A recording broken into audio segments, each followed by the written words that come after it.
Scary Stories to Tell in the Dark is directed by Andre Ovredal, and I apologize if I'm not pronouncing that name correctly, but this is the director of another scary movie called The Autopsy of Jane Doe, which I am a big fan of. Okay. And so I was excited going into this movie to see what this director would be able to accomplish. And of course, Scary Stories to Tell in the Dark is based on a series of stories by Alvin Schwartz. And from what I hear, I'm not too, familiar with the stories, but I hear that they're pretty nightmarish, especially the art. Okay. Well, I'm glad those are, because the movie, for all of its great ideas and creativity, was kind of underwhelming, if you ask me. It was a bit underwhelming.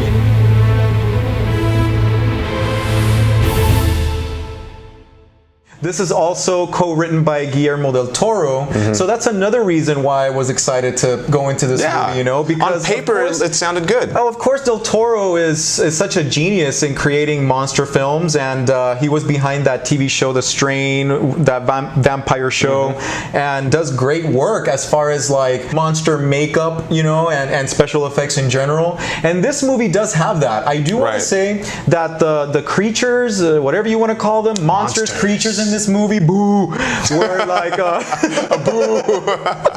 So they were well done, I thought.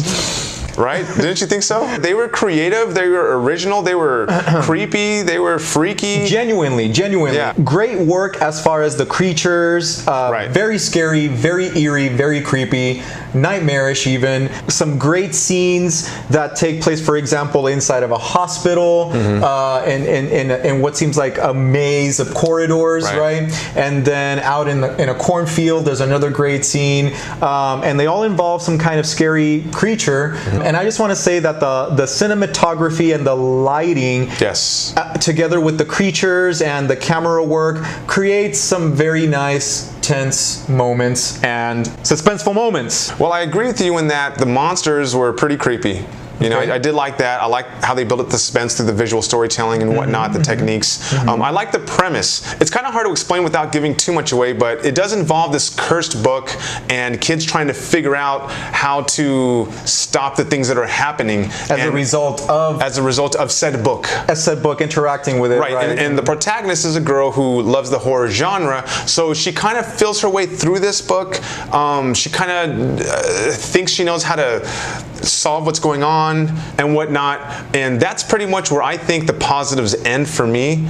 Okay. I mean, if you want to talk about the bad stuff, I'll let you know from the very beginning, I wasn't sure if this was a full narrative or if this was like kind of akin to an anthology where you had like episodes within a movie, because the relationships and the characterization, I thought they were poorly done. They kind of rushed into a few things, and it just really felt like a Goosebumps episode. Yeah, well, that's interesting that you say that, because I thought that it was going to be a collection of short stories. Right, that's how it felt. And it really is a feature-length film, but you could break it down into individual tales of sorts. You could, because of the different chapters, right? Of chapters, the monsters. And again, we're trying not to give things away here, but the problem with this movie ultimately is that the characters are just not that interesting. Right. I didn't care about any of the characters. These child actors are also not very good. Yeah, the characters felt very hollow because, like you said, the bad acting and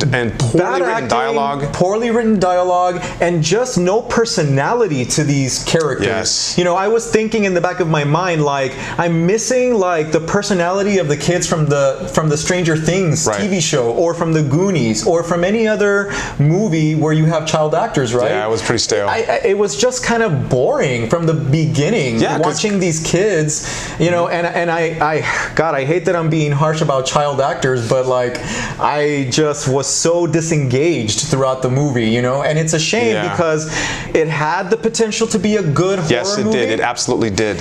And it's just that I felt so disconnected from the characters ultimately. Yeah, like it fails to, I guess, maintain your interest, to keep you engaged, because there are some pacing issues, and especially at the beginning, so that's why this movie just kind of fell flat for us.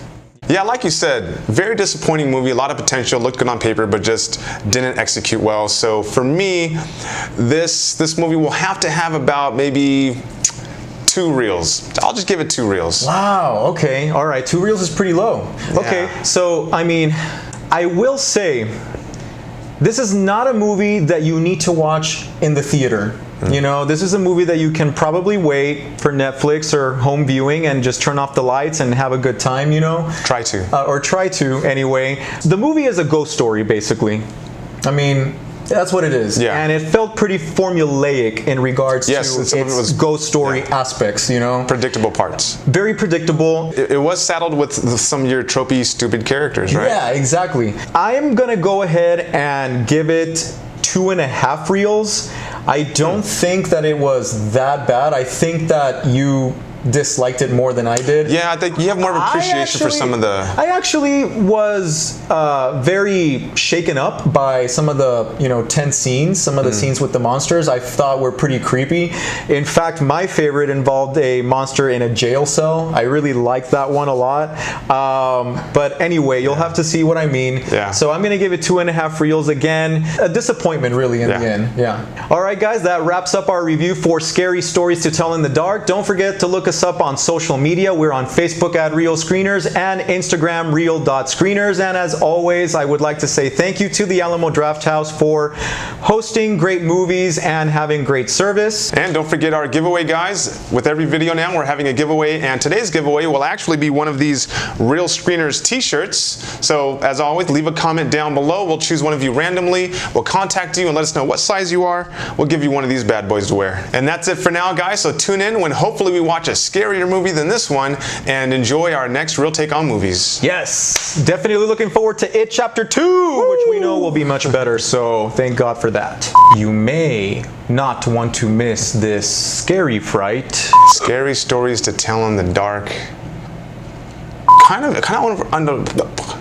want to start trashing the movie quite yet. Why not? That's so fun. But what do you think, Lenny? Okay. Okay. So what do you think, man? What do you think, Wade?